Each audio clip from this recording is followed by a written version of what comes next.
Once upon a time, a mortal woman plucked a rose and called herself a fey lover.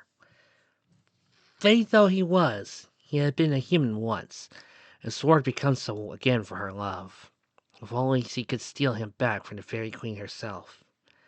And so when he became a riding a milk-white horse in the company of the queen's knights, the mortal woman stepped forward and held fast to him, no matter what shape he took by the queen's magic, adder or rose or burning brand. She held fast to love in the end, unsure of what she had won. Rue knew there was not a moment to lose.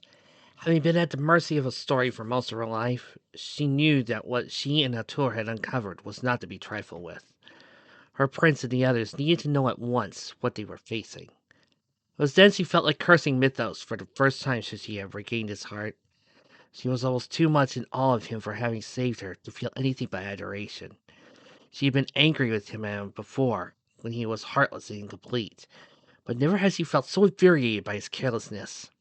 What if he too had fallen under the curse of the story? She had no way of knowing he was safe, of all the harebrained schemes, to go off without leaving her any way of contacting or finding him. In the end, the only one she had any remote hope of tucking down was Duck. Mythos was unreachable, and even Duck had no idea about Fakir's whereabouts. But Rue could hardly blame the knight, who she had either gotten along with from being scarce when she was around. But Mythos? How could he be so thoughtless of her? Why wouldn't he be?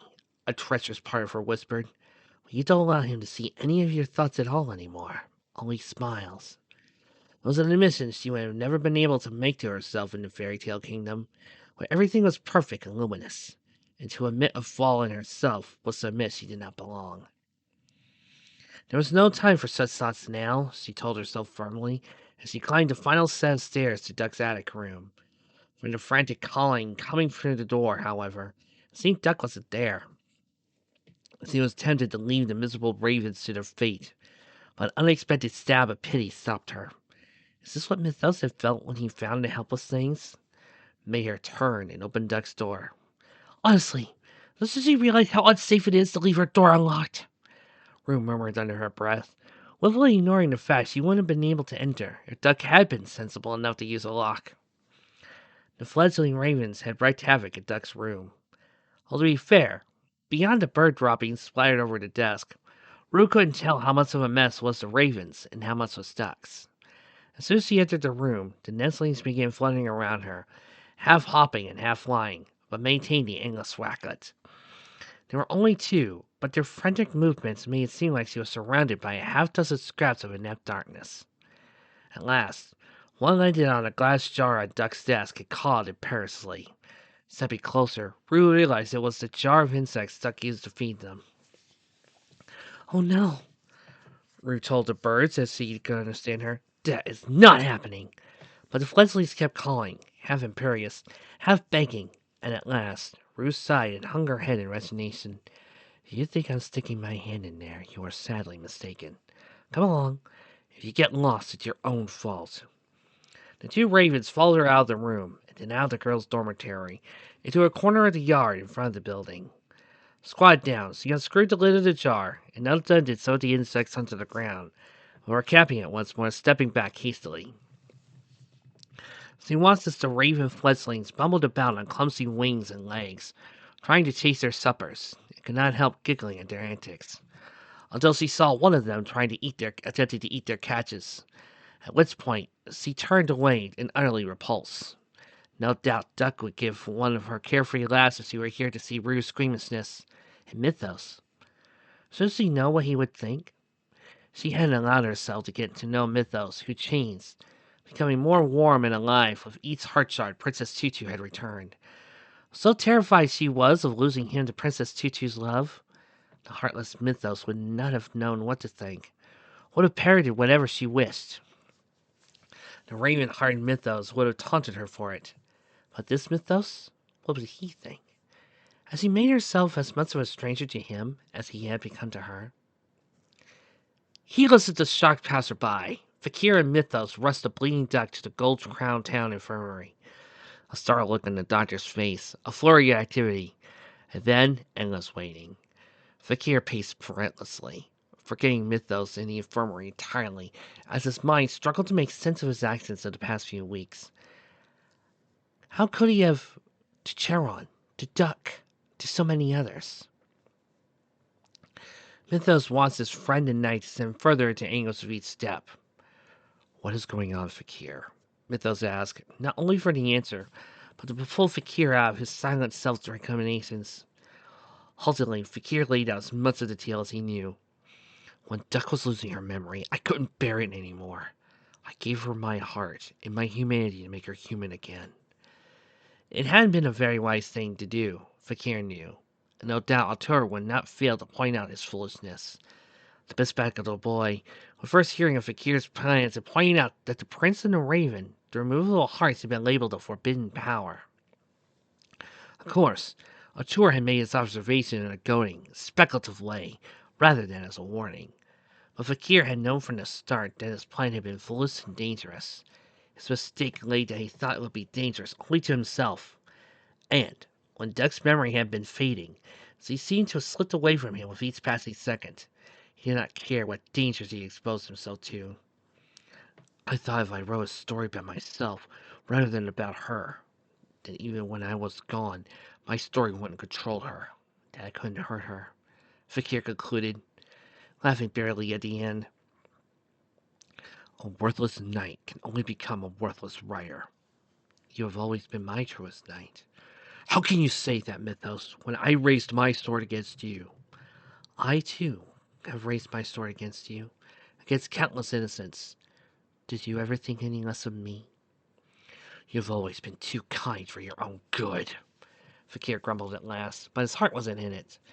After a space in which Fakir could not bring himself to meet Mythos' eyes, he asked, Do you know what happened to the girl at the lakeside? The one I attacked? The pink-haired girl? I'm not certain. Once we learn Tutu's condition, I will go check on her.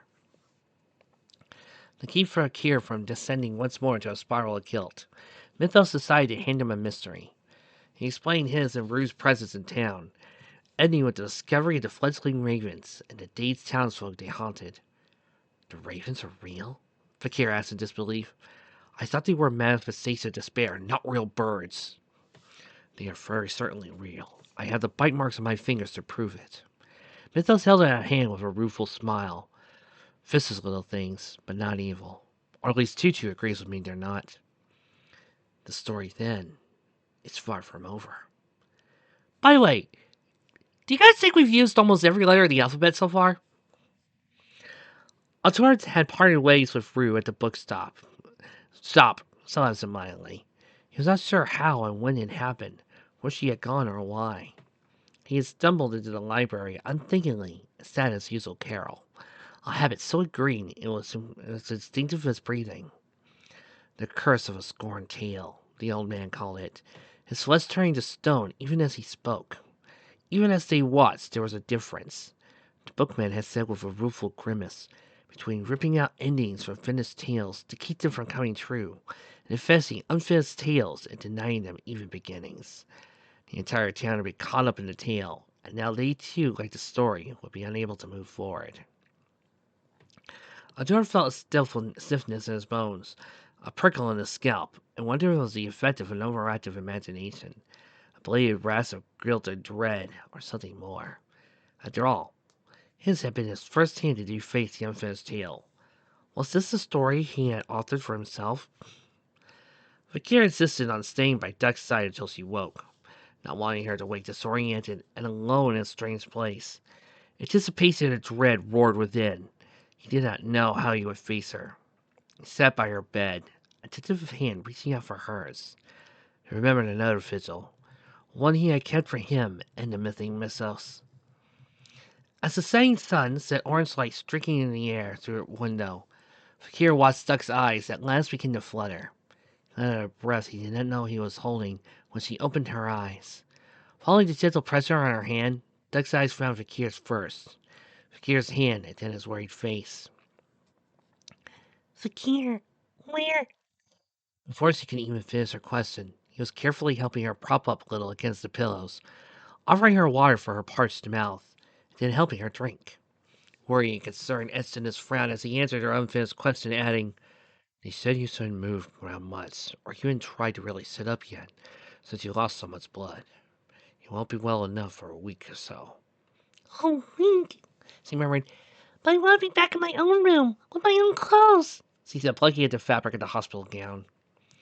You're not going anywhere but to Charon's house when you get out. Why? I hardly trust you to take care of yourself when you're full health, let alone when you're weakened and injured. I'm not an idiot! He gave her that look, the one that always infuriated her because it said more clearly than any words he didn't believe her. But even that little bit of anger had tired her, and she lay back against her pillows, breathing deeply. Fakir cursed himself as thrice a fool when he saw Duck getting worked up in response, instead of resting as he should be. He swallowed his pride.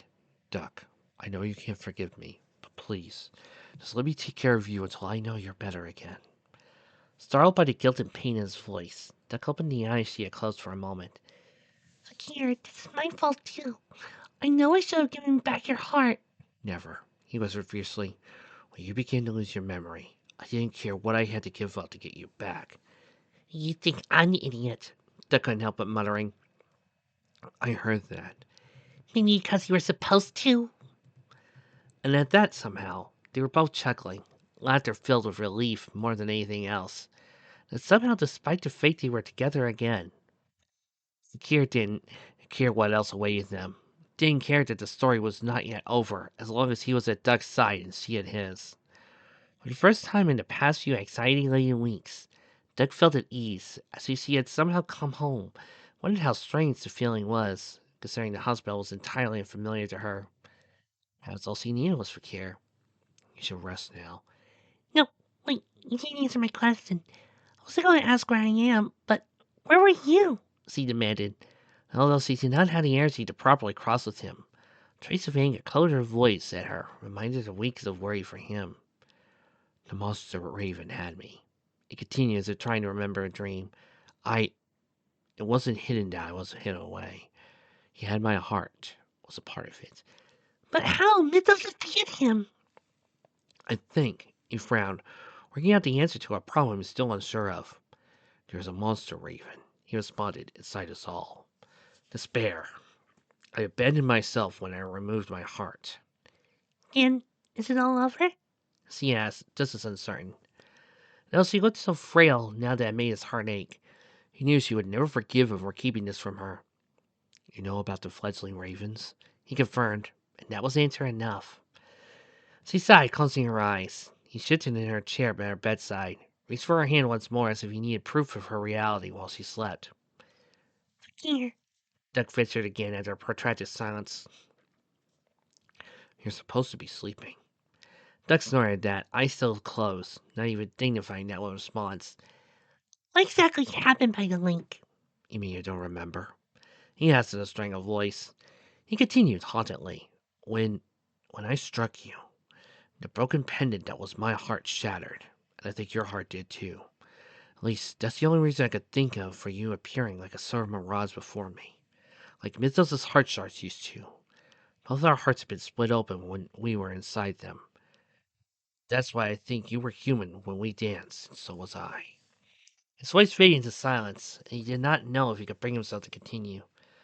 Duck opened her eyes. Fakir was taken back all over again by intensely blue they were. I remember all that. I lost blood, not my memory. Duck complained, the dull throbbing pain in her chest making her irritable.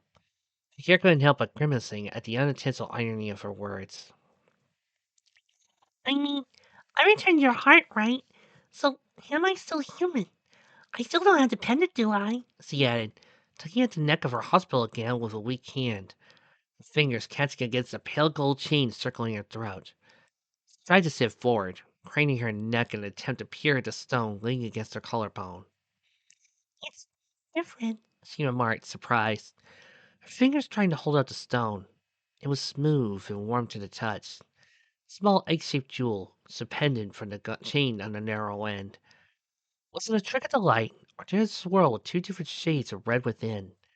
Wanting to get a better look at it, Duck tried to raise her body further, even as it ached, and the effort left her feeling faint and dizzy. Here, stop that, Fakir chided. annoyance masking the worry in his voice. He caught her other hand with his own and helped her ease back into the pillows. Were you listening when I said you lost a lot of blood and shouldn't move around so much yet? What happened? Why did it change? She insisted, once she had caught her breath again. Zakir knew that Duck was nothing if not determined. There'd be no getting her to rest until she had the answers she wanted. I offer you my heart. Do you understand what that means? Despite Fakir's easy assurance, she remembered everything. The lesson earlier had raised doubts in him that he could not easily lay to rest. She pulled her thoughts away from the pendant around her neck, and turned her head to the side to look at Fakir. Light blush colored his cheekbones, and his eyes refused to meet hers. Well, now I do. She started out. It was only after she had offered her own heart that she realized what it meant to give it to someone. She studied his profile a long moment, and he still did not respond. You even have to ask, he muttered, still without looking at her, as if seeing would be disbelieving, and the entire wonderful dream would unravel before his eyes. After all this, a pause, and then, when you offered me your heart, is that what you also meant?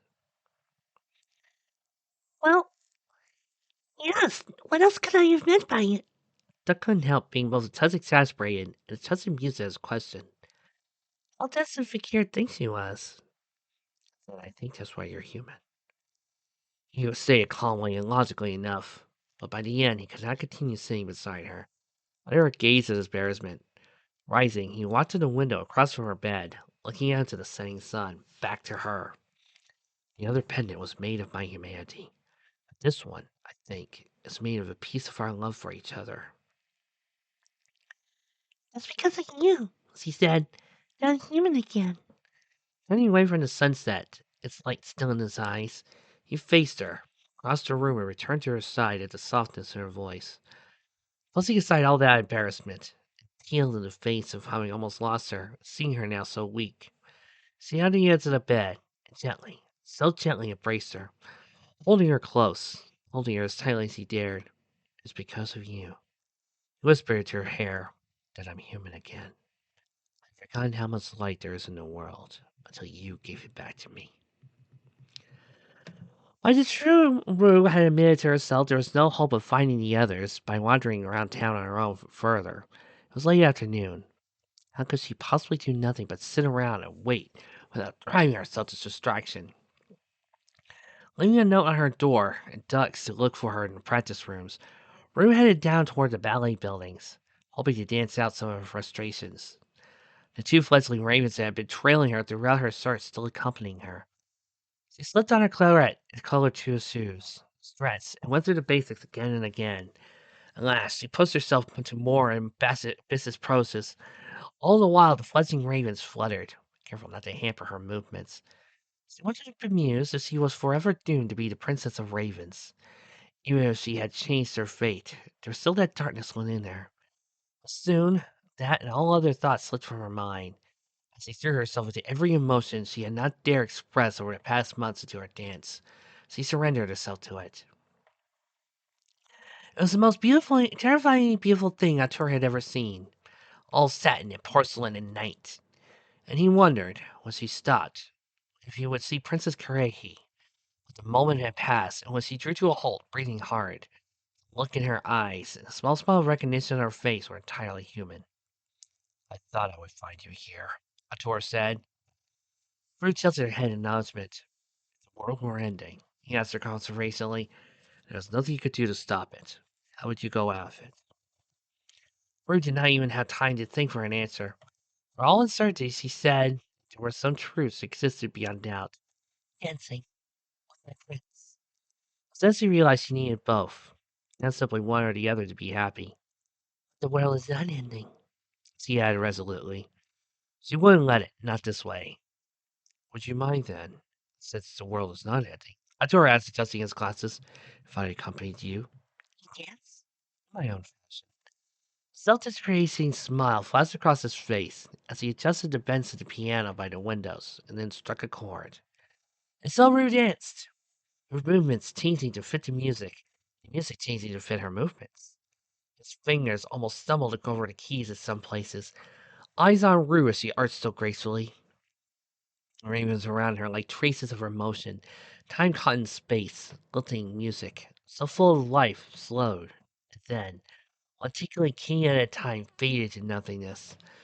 Leslie and Ravens had been caught up in the music, and the dance settled now with ruffled feathers on the floor, and raised a raucous calling. Rue, surprised at the sudden halt, turned to ask Arthur why he stopped. An elegant statue seated at the piano stood out, hands upraised over the keys. The looked at my back at her. Unable to believe her eyes, she stepped toward him, reached out to press one more living finger against his marble hands. Mythos found her thus, staring horrified and disbelieving at the marble statue of a boy perched on a piano stool, ravens around her, and another cupped in his own hands.